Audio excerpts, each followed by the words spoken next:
আসসালামু আলাইকুম রহমতুল্লাহ। সবাই কেমন আছেন? আশা করছি সবাই ভালো আছেন।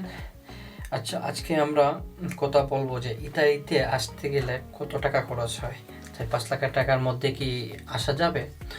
যারা যারা কমেন্ট করতেছেন, আমি আজকের ভিডিওতে সম্পূর্ণ বলার চেষ্টা করব। তার আগে আমি আপনাদেরকে বলতে চাই, একদম যাদের রিলেটিভ আছে তারা একমাত্র আসতে পারবে। কিন্তু যখন আপনার অন্য অন্য কারোর মাধ্যমে যদি আপনারা করান, সেক্ষেত্রে দেখা গেছে যে আপনাদের 15 থেকে 20 লক্ষ টাকা চলে যায়। এটা স্বাভাবিক। আর বিশেষ করে আমার ইউটিউব চ্যানেলে কয়েকজন কমেন্ট করতেছে যে আমরা কয়েকটা এজেন্সির সাথে কথা বলতেছি, তারা বলতেছে আগে ভিসা পরে টাকা। আমি আগেই বলছি, আপনাদের একমাত্র রিলেটিভ ছাড়া কেউই আপনাকে আগে ভিসা পরে টাকা নেবে না, একমাত্র বিশ্বস্ত যারা আছে তারা ছাড়া। তো এটা মূলত কিছু কিছু এজেন্সি আছে, আমি কয়েকদিনের মধ্যে এই এজেন্সি নিয়ে আমি ভিডিওগুলো প্রকাশ করব। এই এজেন্সিগুলো থেকে আপনারা সাবধান থাকবেন। ওদের কাহিনী হচ্ছে, মানুষদেরকে প্রথমে আগে ভিসা পরে টাকা দিয়ে এটা বলে আগে কোনো রকম ফাইলটা নেওয়াবে, ওদের মাধ্যমে পাসপোর্টটা নেবে, নেওয়ার পরে নানান বাহানা করবে যে মালিক মানতেছে না, যাদের সাথে কথা বলতেছিস তারা বলতেছে আগে অ্যাপ্লাই করার টাকা দিতে হবে। হ্যাঁ, ঠিক আছে, আপনি অ্যাপ্লাই করার টাকা দিলেন, দেওয়ার পরে যখন নুল্লাহস্তা একটা দেবে আপনাকে, ফেক একটা নুল্লাহস্তা দিয়ে আবার 3-4 লক্ষ টাকা আপনার কাছ থেকে আদায় করবে। এদের মূল প্রতারণার ফাঁদ হচ্ছে কি এরকম। সুতরাং আমি আগেই বলছি, এখনও যাদের রিলেটিভ আছে, রিলেটিভ ছাড়া কেউ এরকম কাজ করবেও না। একমাত্র যাদের রিলেটিভ আছে, বিশ্বস্ত মানুষ আছে, তারা হয়তো বা আপনাদেরকে আগে ভিসা পরে টাকা নিতে পারে।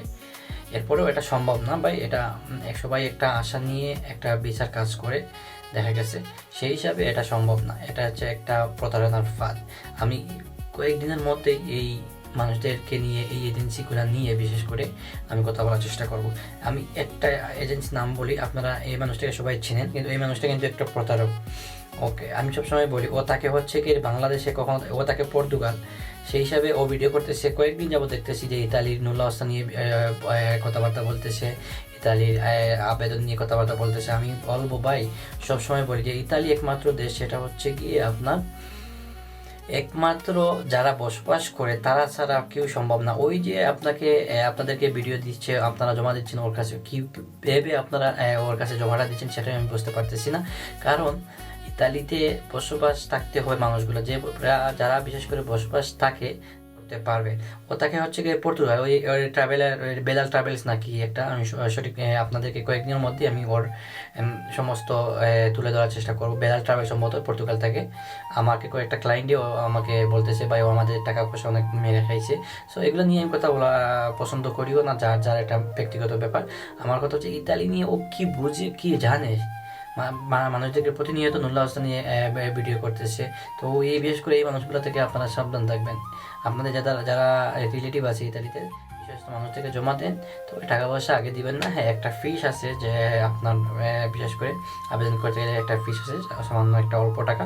এগুলো আপনারা আপনাদের বিশ্বস্ত মানুষের কাছে দিয়ে আপনারা অ্যাপ্লাই করে দিতে পারবেন। আপনাকে কেউ ফ্রি করে দিতে পারবে না, কারণ ইতালিতে আপনাদের অ্যাসেভারেশনে আনপাল এগুলোর একটা টাকা লাগে।